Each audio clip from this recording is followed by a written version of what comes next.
Hey guys, welcome back to the channel. If you're new to it, please comment, like, and subscribe. And also, I'm giving away Bitcoins. I'm not stealing them from you. For you to reach out to me, you can email me, you can find me on my Discord down below, and also Reddit, Instagram, and all the other good places that I have linked on my YouTube About page. So I want to start off with, I'm currently at 816 plots. I'm still solo farming. I have no pool experience because I do not know how to swim. I'm also farming on Flax, which I have been winning consistently. I won total of 6 XFX, and also coming up in my near future, I will be exchanging that XFX for Popeye's chicken, which will definitely be happening because that transaction has already started. I'm also with Chia. I won a block a few weeks back, and I also want to thank all you guys for contributing, supporting me, giving me all these positive feedback on all my videos. So I want to thank you and take that time to appreciate you right here for a moment of silence. All right, we're good. So stay with me on this one.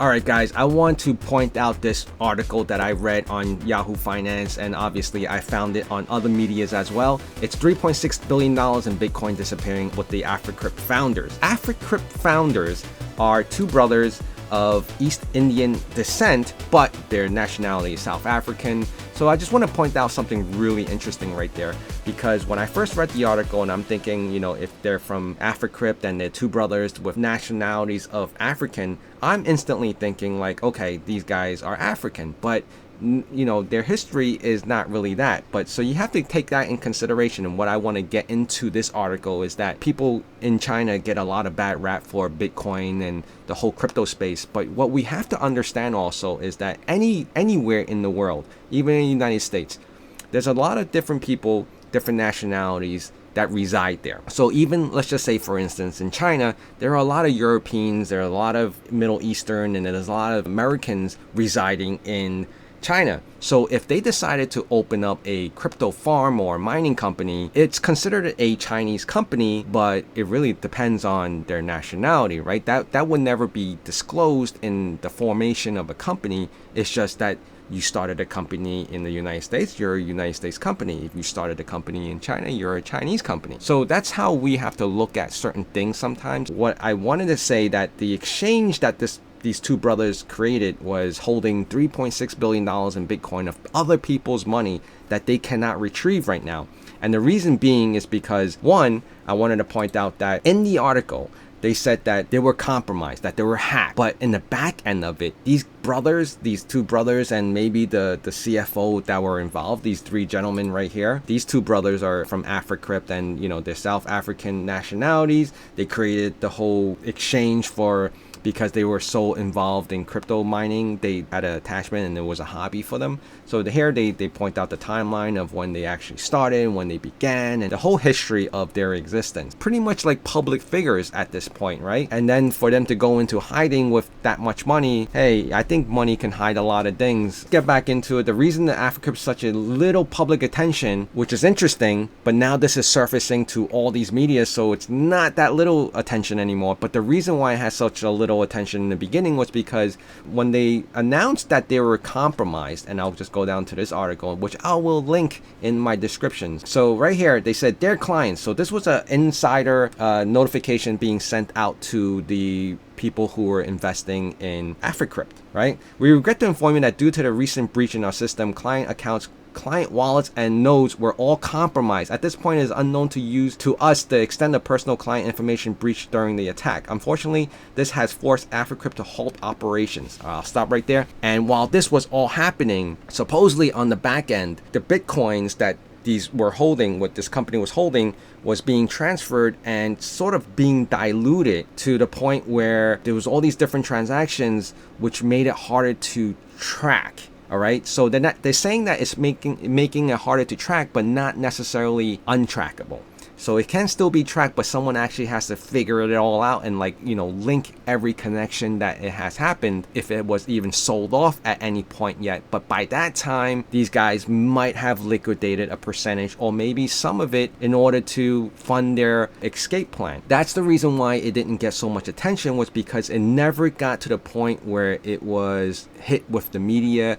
the authorities were never involved. But at this point in time, even with authorities that are involved, they're saying it's difficult to try to retrieve this money because it's not legal tender. And if it's not legal tender, there's no regulations on it. So they can't really treat it like it's money being stolen from the bank. It's an exchange which supposedly should be acting as a bank, right? Because it's holding all your funds and your cash and whatever it is that you're investing in, and it's supposedly building interest for you. It should be treated as such. And that's one thing they're trying to fight, because this is not the first time it has happened, not just in Africa, but across the entire world. But of course, right now they're focusing on Africa because there was another incident that happened in 2020 that there's no regulation. So there's no penalty, right? So what will really happen if these guys get caught and brought back to Africa? Are they going to get the death penalty, or are they just going to sit in prison?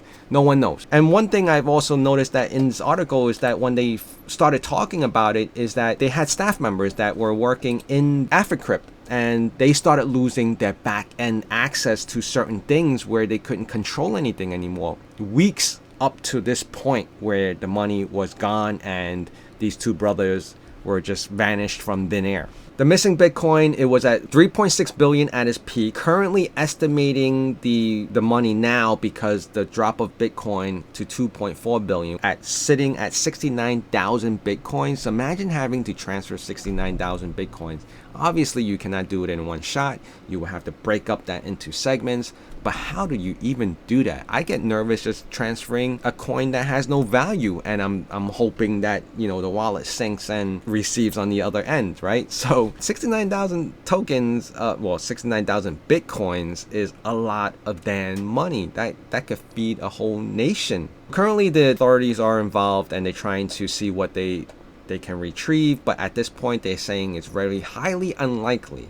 So one thing I wanted to point out here is any exchange, whether it's here, Europe, China, in the United States, they can all fold. It's not like in the United States we never had an incident with investors, hedge funds that screw people over and just decide to, like being a whole Ponzi scheme, right? So it does happen, and you have to be really careful. So how do you prevent yourself from being a victim? Apparently with crypto, there are such a thing as ledgers, right? You can cold wallet it to yourself and it'll stay offline, and you wouldn't have to sit on the actual exchange. Out of convenience, people are getting so used to it that, you know, even I will admit my money is still sitting on an exchange. Not a lot of money, but it's still a decent amount. So those are the things that we have to take in consideration, because these guys could run off at any time, any point. And I can also see why the government is so adamant about getting involved, because if they can get into this space, they could secure it, they could insure it, at the same time they will get paid, right? So that's the price of having an insurance, right? Unfortunately with crypto, there's no insurance policy with it. Like if you lose your money in the bank, if someone took out, you know, from your bank account $5,000 and you didn't authorize it, and you have no clue that happened, someone hacked you or whatever and used your credit card, debit card, you potentially could get that money back if after they do a full investigation. So banks not being involved in crypto is probably for that reason, because technology wise they're not very capable of doing that right now. So it makes it difficult for them to do something they can't track. So that's what I wanted to bring to you guys today. It was just an interesting story that you have to be really careful. And I know this stared off a little bit different from my regular Chia videos, but it all relates. It all relates to crypto. So if it relates to crypto, you guys should definitely know. I want to thank you guys for being here. Remember, I still have Bitcoins. Please comment, like, and subscribe, and I'll see you guys again soon. Bye.